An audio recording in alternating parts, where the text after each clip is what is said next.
This video demonstrates how to use the traverse method with a TruPulse rangefinder, TruAngle encoder, and GNSS receiver. This workflow allows you to locate assets in areas with poor or no satellite signal. First, measure and record instrument heights for your rangefinder and receiver.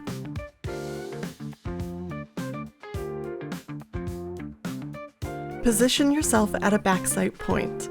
You'll want a strong GNSS signal and a clear line of sight to the occupied point. In this example, the occupied point is the entrance to a parking garage. Use your receiver to log the backsight point's location. Next, move to your occupied point and log its location. Aim at your backsight point and capture the reference angle with your TruAngle encoder. Now use your rangefinder to start mapping the assets in sight.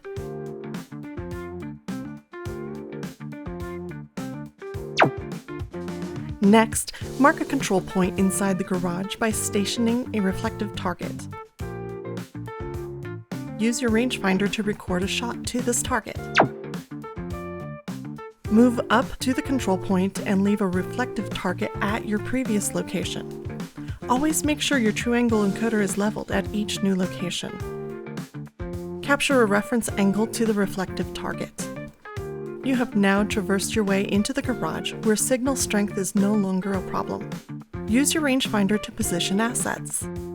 Each time you press the fire button, that asset's location is recorded as a new point on your map file.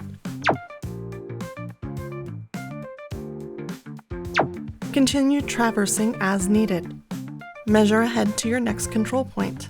Leave a target at your current location and move up to the control point. Capture a reference angle back to the target, then position assets within sight. Asset locations will populate your map file along the way.